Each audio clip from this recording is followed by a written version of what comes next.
Saya nggak ngerti ya. Saya nggak ngerti apa sih tujuannya ini. Apa untuk supaya mau mencalonkan nanti sebagai capres? Nggak laku nih, nggak laku lu jadi capres. Lu habis 2000 berapa nanti? 2022 habis urusan dengan Jakarta lu dilupakan. Oh, ada gubernur yang gobloknya minta ampun. Itu lo nis. Itu ingatan masyarakat dan udah malu dong harusnya. Cuman nggak kena koruptor aja nih, nggak kena kasus korupsi aja ntar. Begitu Anda koruptor nih, Anda kena korupsi, Anda out, hancur, ya. Kalau udah melakukan 11 kebodohan itu, harusnya punya rasa malu.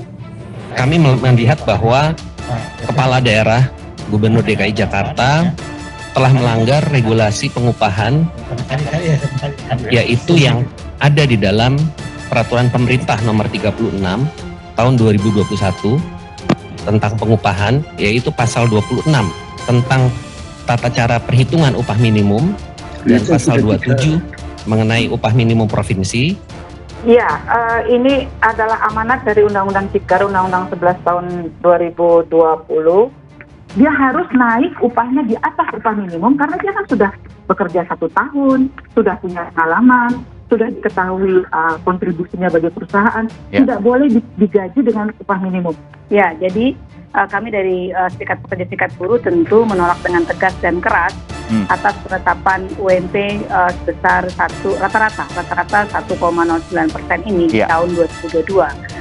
Namun demikian, apa yang sudah ditetapkan tersebut itu kiranya juga mari kita pedomani bersama, karena tadi apa yang disampaikan Bu Dita itu betul, bahwa upah minimum kita ini memang kesenjangannya antar wilayah sudah tinggi.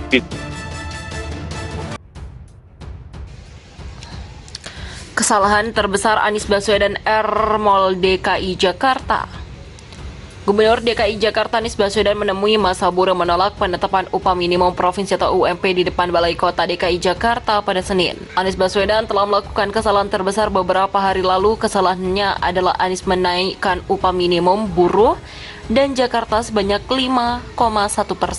586% lebih tinggi dari Ganjar Pranowo yang hanya menaikkan sebanyak 0,87 atau rata 500% dari semua gubernur di Indonesia dan dari ketentuan rezim Jokowi. Ini adalah perang besar yang dialamatkan Anies kepada oligarki alias pemilik modal, para pengusaha, dan mengancam akan melawan Anies via PT UN, di mana kesalahan besar Anies. Kesalahannya adalah Anies Baswedan kehendak oligarki di satu sisi, sedangkan di sisi lain bersiap untuk mencalonkan diri jadi capres. Bagaimana Anies bisa menjadi capres jika para oligarki dan para pengusaha merasa dimusuhi Anies? Pemerintahan Jokowi melalui Kementerian Tenaga Kerja yang disampaikan humasnya mengatakan Anies melanggar aturan. Seharusnya Anies mengikuti PPP 36 2021 yang mengatur atau satu-satunya aturan yang jadi rujukan penetapan upah minimum.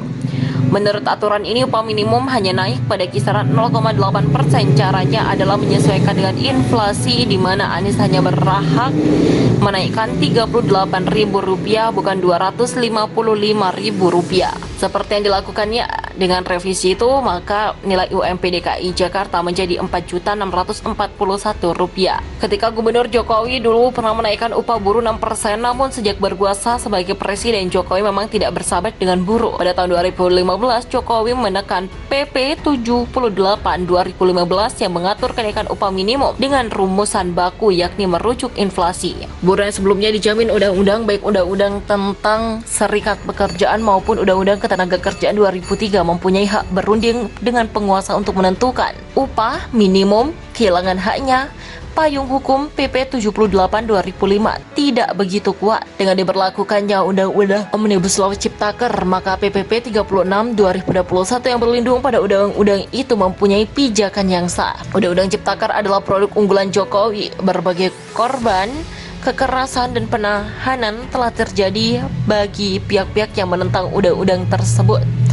Anies sudah membantah keterlibatan dia sebagai penyusun naskah undang-undang ketika tim perencana undang-undang menyatakan semua gubernur terlibat. Saat ini Undang-Undang Ciptaker itu dinyatakan melawan Undang-Undang 1945 alias inkonstitusional. Di masa lalu pada rezim-rezim sebelum Jokowi, melawan Undang-Undang 1945 adalah kejahatan terhadap negara. Anies mungkin melihat kelemahan payung hukum PP 36 2021 yang bersandar pada Undang-Undang Ciptaker, atau Anies mempunyai alasan moral. Alasan moral menaikkan upah buruh di dunia ini hanyalah karena dua hal. Pertama, ketika kita percaya Nabi Muhammad, atau kedua kita percaya Karl Marx. Nabi Muhammad mengatakan bahwa buruh adalah manusia yang sejajar dengan pemberi kerja atau pengusaha. Muhammad menekankan bahwa majikan harus membayar upah buruh sebelum keringatnya kering.